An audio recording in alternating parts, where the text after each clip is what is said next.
स्वागत है।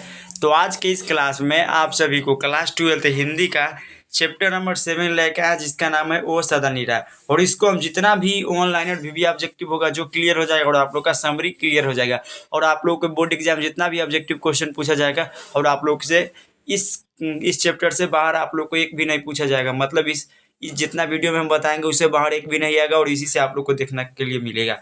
और अभी तक गेस्ट क्वेश्चन का PDF न लिया है तो आप लोग, मेरा नंबर है 62 023 38 462। आप लोग इस पर कांटेक्ट करके गेस्ट क्वेश्चन प्राप्त कर सकते हैं। किस पर? 62 023 38 462। आप लोग इस पर कांटेक्ट कर लीजिएगा, PDF मिल जाएगा।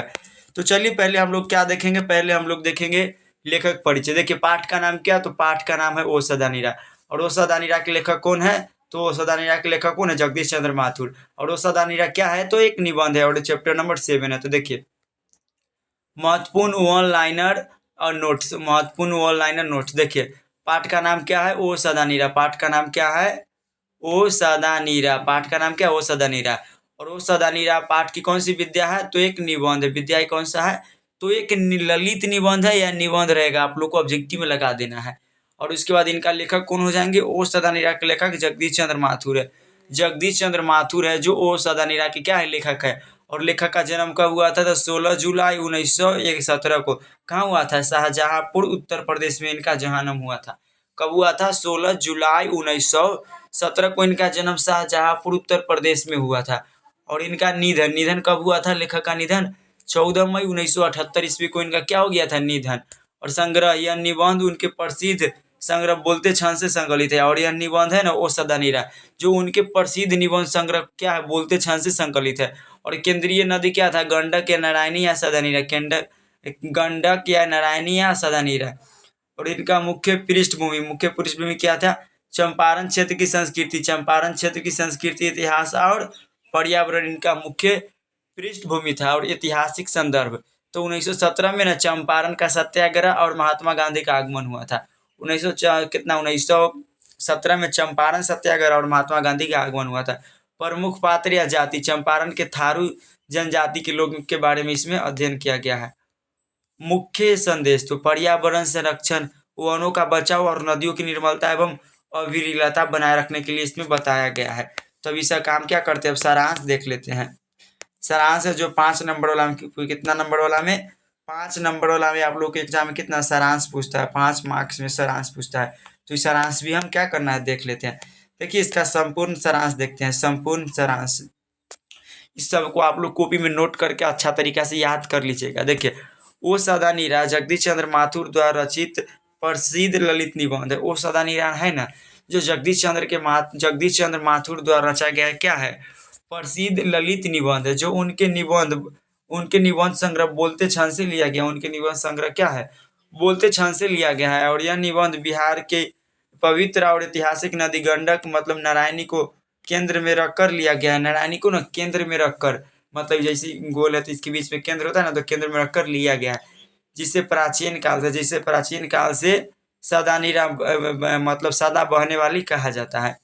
निबंध की शुरुआत निबंध की शुरुआत कहाँ से होता है? तो निबंध की शुरुआत गंडक नदी के बहाव, उसके इतिहास और चंपारण की धरती के भौगोलिक स्वरूप से होती है। लेखक बताते हैं कि कैसे यह नदी सदियों से इस क्षेत्र की सभ्यता, संस्कृति और जीवन का आधार रही है। मतलब लेखक यह बताते हैं कि कैसे यह सदियों से ना इस क्षेत्र की सभ्यता, संस्कृति और जीवन का आधार रही है। चंपारण की इस धरती पर थारू जाति का रहन सहन, चंपारण की इस धरती पर थारू जाति का रहन सहन, उनकी संस्कृति और प्रकृति के साथ साथ उनका अनूठा तालमेल देखने को मिलता है। इसके साथ ही यह क्षेत्र महात्मा गांधी के 1917 के चंपारण सत्याग्रह का गवाह है, जहां गांधी जी ने नील की खेती करने वाले किसानों पर होने वाले अत्याचार के खिलाफ फसल आंदोलन चलाया था। कौन चलाए थे? तो महात्मा गांधी जी। और माथुर जी ने इस पाठ में वनों के अंधाधुंध कटाव और पर्यावरण के ह्रास पर गहरी चिंता व्यक्त की है। जंगलों के कटने के कारण नदी का विकराल रूप और हर साल आने वाली भयंकर बाढ़ चंपारण के जनजीवन को क्या कर देती है? अस्त व्यस्त कर देती है। देखिए क्या हुआ, पेड़ पौधा काट दिया गया, जंगलों को काट दिया गया, जिस कारण क्या है, नदी का बहाव बहुत तेज से आता है, जिस कारण क्या होता है, जान माल की क्षति होती है और लोगों को जीवन क्या होता है, अस्त व्यस्त हो जाता है। अतः यह निबंध संदेश देता है कि प्रकृति के साथ खिलवाड़ मानव जाति के लिए क्या है, विनाश का कारण बन सकता है, और नदियों तथा जंगलों का संरक्षण संरक्षण ही सुरक्षित भविष्य की कुंजी है। तो ये आप लोग का समरी था। तो इसका क्या कर लीजिए, आप लोग स्क्रीनशॉट ले लीजिए, और ये ऑनलाइनर VVI क्वेश्चन था जिसको कर लीजिए। अब इसका हम ऑब्जेक्टिव क्वेश्चन को देखते हैं। तो क्या करते हैं, ऑब्जेक्टिव क्वेश्चन इसका हम देखते हैं। अब हम लोग इसका क्या कर रहे हैं, VVI ऑब्जेक्टिव क्वेश्चन है जो बोर्ड एग्जाम के लिए इंपॉर्टेंट है, उसको देख लेते हैं। ऑब्जेक्टिव वन लाइनर्स क्वेश्चन, वस्तुनिष्ठ प्रश्न। ओ सदानीरा निबंध के लेखक कौन है, तो ओ सदानीरा है जो जगदीश चंद्र माथुर के द्वारा लिखा गया। तो इसका राइट हो जाएगा जगदीश चंद्र माथुर। और जगदीश चंद्र माथुर का जन्म कब हुआ था, तो 16 जुलाई 1917 को न जगदीश चंद्र माथुर का जन्म हुआ था। अगला 3 नंबर में, ओ सदानीरा किस पुस्तक या संग्रह से लिया गया है, तो बोलते क्षण से लिया गया है। और ओ सदानीरा निबंध किस नदी को आधार बनाकर लिखा गया है, तो गंडक नदी यानी नारायणी नदी को। और सदानीरा शब्द का अर्थ क्या है, तो सदा बहने वाली, क्या है, सदा बहने वाली नदी। और चंपारण क्षेत्र में कौन सी प्रसिद्ध जनजाति निवास करती है, तो थारू जनजाति। कौन सा, थारू जनजाति। और महात्मा गांधी ने चंपारण सत्याग्रह की शुरुआत किस वर्ष की थी, तो 1917 को किए थे। कब किए थे, 1917 को। अगला है क्वेश्चन 8 नंबर, जगदीश चंद्र माथुर मूल रूप से किस रूप में प्रसिद्ध हैं, तो नाटककार और निबंधकार के रूप में। चंपारण में किसानों पर किस फसल की खेती के लिए अत्याचार किया जाता था, तो नील की खेती के लिए। जगदीश चंद्र माथुर का निधन कब हुआ था, 14 मई 1978 को इनका निधन हुआ था। कब, 14 मई 1978 को। तो इससे क्या था, जितना ऑब्जेक्टिव था जो क्लियर। तो चलिए हम देख लेते हैं 20 ऐसे टॉप महत्वपूर्ण VVI ऑब्जेक्टिव है जो क्या है, बोर्ड एग्जाम के लिए इंपॉर्टेंट है, और ऐसा क्वेश्चन है जो पूछा गया। तो इसे को हम क्या करते हैं, एक मरते देख लेते हैं, क्या करते हैं देख लेते हैं। ओ सदानीरा महत्वपूर्ण ऑनलाइनर ऑब्जेक्टिव क्वेश्चन। पहले देखिए, ओ सदानीरा पाठ के लेखक कौन है, ओ सदानीरा पाठ के लेखक कौन हो जाएंगे, तो जगदीश चंद्र माथुर जी। और जगदीश चंद्र माथुर का जन्म कब हुआ था, तो 16 जुलाई 1917 को इनका जन्म हुआ था। और जगदीश चंद्र माथुर का निधन कब हुआ, तो 14 मई 1978 को इनका निधन हो गया था।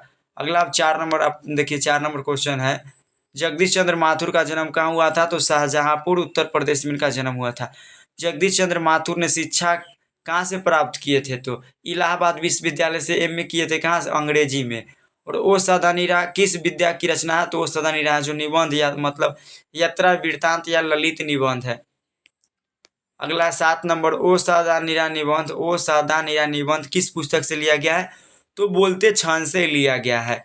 अगल का है, बिहार की कौन सी नदी को आधार बनाकर यह पाठ लिखा गया, तो गंडक नदी यानी नारायणी को। सदानीरा का शाब्दिक अर्थ क्या होता है, तो हमेशा जल से भरी रहने वाली नदी होता है। चंपारण क्षेत्र में बाढ़ का मुख्य कारण क्या था, तो जंगलों का काटना और पेड़ों का अंधाधुंध क्या था, विनाश करना। ऑप्शन नंबर इसका हो जाए। और गांधी जी चंपारण कब आए थे, तो गांधी जी चंपारण सन 1917 में आए थे, यानी अप्रैल 1917 को आए थे। ऑब्जेक्टिव में इसे पूछा गया क्वेश्चन है। गांधी जी ने चंपारण में किस गांव में विश्वविद्यालय की स्थापना किए थे, तो बड़हरवा, मधुबन और भितिहरवा में। ऑप्शन नंबर इसका उत्तर हो जाएगा। अगला क्वेश्चन, राजा हरिदेव सिंह को किसका सामना करना पड़ा, तो गयासुद्दीन तुगलक का। पुंडलिक जी कौन थे, तो एक प्रसिद्ध संत और विद्वान थे। थारू जाति के लोग कहाँ निवास करते हैं, तो चंपारण के जंगलों में। अमरपाली ने तथागत को क्या सौंपा था, तो आम्रवन यानी वन को सौंप दिया था। अगला क्वेश्चन 17 नंबर, जगदीश चंद्र माथुर को किस सम्मान से सम्मानित किया गया था, तो विद्या वारिधि और संगीत नाटक अकादमी पुरस्कार से इनको सम्मानित किया गया था। अगला, वैशाली महोत्सव का बीजारोपण किसने किया, तो जगदीश चंद्र माथुर ने वैशाली महोत्सव का बीजारोपण किया था। ये क्वेश्चन क्या है, लिहा बांस किन के लिए पाए जाते, तो लिहा बांस न गंडक नदी के लिए पाए जाते हैं। ओ सदानीरा निबंध में किस नदी को माता दी गई है, तो गंडक नदी को दी गई है। तो कितना हो गया आप लोग को, 20 को कितना, 20 गो VVI ऑब्जेक्टिव क्वेश्चन था। क्या गो, 20 गो VVI, और साथ में समरी भी था। तो अगर इसको अगर आप लोग देख लीजिएगा कितना बार, अगर इस वीडियो को आप लोग चला कर 2 बार देख लीजिएगा, तो आप लोग के बोर्ड एग्जाम में कोई भी दिक्कत ना होगा इस चैप्टर नंबर 7 से। और जितना भी ऑब्जेक्टिव क्वेश्चन पूछा जाएगा उससे आप लोग को क्या हो जाएगा, क्लियर हो जाएगा। तो कैसा लगा यह वीडियो आप लोग कमेंट करके जरूर बताइएगा। तो मिलते हैं नेक्स्ट वीडियो में, तब तक के लिए जय हिंद, वंदे मातरम।